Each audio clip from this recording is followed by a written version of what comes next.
Selamat datang kembali. Oke, hari ini kita bakal nyelam ke sebuah perspektif yang, jujur aja, benar-benar di luar nalar soal pergeseran ke pembelajaran online. Jadi menurut sumber yang kita bedah kali ini tuh bukan soal kemajuan teknologi loh, tapi ini adalah bagian dari sebuah perang, ya perang spiritual yang skalanya jauh lebih besar. Kita semua pasti udah sering banget dengar perdebatan ini kan? Mana yang lebih efektif? Mana yang lebih oke buat sosialisasi? Biasanya kan argumennya muter-muter di situ aja.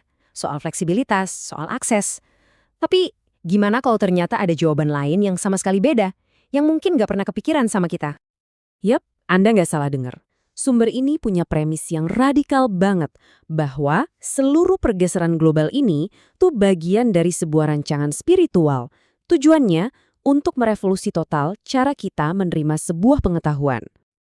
Oke, mari kita mulai. Ini dia peta perjalanan kita. Pertama, kita akan ungkap bahaya tersembunyi dalam belajar. Lalu, kita bahas soal penyetelan ulang global, apa tujuan sejati teknologi, gimana caranya bertemu guru malaikat kita, dan terakhir, soal masa depan mempelajari kebenaran.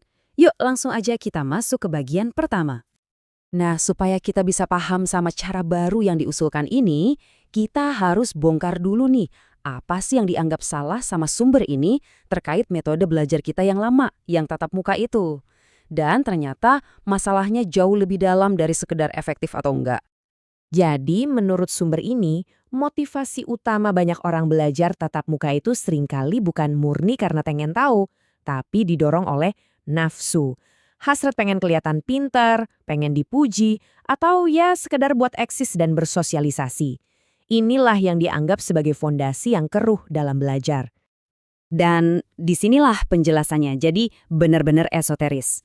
Masalahnya ternyata bukan cuma soal ego manusia. Katanya ada sebuah mekanisme supranatural yang jadi inti dari model pengajaran tatap muka selama ini. Konsep kuncinya disebut ilmu kesaktian. Jadi sumber ini mengklaim ada beberapa guru, entah sadar atau enggak, yang menggunakan bantuan dari roh untuk ditempelkan ke murid-muridnya. Tujuannya biar si murid merasa klik seketika, seolah-olah mereka langsung paham materi yang sulit. Tapi efek ini cuma sementara. Hal ini katanya menciptakan sebuah siklus ketergantungan yang bahaya banget. Pas di kelas, siswa merasa pinter, nyaman, nyambung banget. Tapi begitu pulang ke rumah, efeknya hilang. Pengetahuannya kayak nguap gitu aja. Ini yang bikin mereka terus-terusan balik lagi. Bukan untuk ilmunya, tapi untuk rasanya. Dan akhirnya, ini menciptakan pengikut yang bergantung, bukan pembelajar yang mandiri. Oke, kalau modal lama yang digerakkan nafsu dan ilmu kesaktian ini udah begitu mengakar kuat, terus apa dong yang bisa menghentikannya? Nah, disinilah sumber mengajukan argumennya yang paling kontroversial terkait peristiwa global beberapa tahun belakangan ini. Nah, ini dia klaim utamanya, bahwa pandemi itu bukanlah sebuah peristiwa acak, melainkan sebuah intervensi yang disengaja. Tujuannya untuk membongkar sistem pembelajaran tatap muka dan memaksa kita semua, mau tidak mau, untuk beralih ke sebuah model yang sepenuhnya baru. Di sini kita bisa lihat perbedaan fundamentalnya. Cara yang lama itu didorong oleh ego, tujuannya keseragaman, dan ujung-ujungnya cari pengikut. Sementara cara yang baru, dasarnya adalah niat yang murni. Tujuannya justru untuk memahami keragaman, dan fokus utamanya cuma satu, mencari kebenaran itu sendiri, titik. Oke, jadi kita dipaksa belajar online. Terus apa sebetulnya peran teknologi dalam skenario besar ini? Sekali lagi, sumber ini ngasih perspektif yang beda banget. Ini bukan cuma soal akses informasi yang lebih gampang. Jadi kalau kita lihat dari sudut pandang ini, internet dan semua gadget kita ini semacam infrastruktur spiritual. Dibangun bukan cuma buat nyambungin manusia dengan manusia, tapi sebagai alat untuk memfasilitasi fase pembelajaran berikutnya yang dipandu oleh entitas non-fisik. Terus apa yang harus kita bangun dengan infrastruktur canggih ini? Jawabannya adalah wawasan luas. Dengan internet, dari rumah aja, kita bisa belajar tentang perjuangan hidup orang di benua lain, kebudayaan yang sama sekali berbeda, atau cara berpikir yang asing bagi kita. Nah, kesadaran global inilah kuncinya. Ini membawa kita ke puncak argumen dari sumber ini. Kalau kita nggak lagi bergantung sama guru manusia, terus siapa yang ngajarin kita? Dan yang paling penting nih, gimana caranya kita bisa terhubung sama mereka? Menurut sumber ini, prosesnya butuh dua komponen utama dari diri kita. Kita perlu menyediakan bahan baku yang benar, dan kita juga perlu punya perangkat yang tepat. Baru deh para guru malaikat ini bisa mulai bekerja. Nah, bahan bakunya adalah irodat bersih atau niat yang murni. Ini adalah energi yang kita hasilkan waktu kita melakukan pekerjaan kita sehari-hari. Apapun itu, dengan niat yang tulus karena Tuhan, bukan untuk pujian, bukan buat uang, bukan untuk pengakuan. Semuanya murni soal kemurnian niat dalam setiap tindakan kita.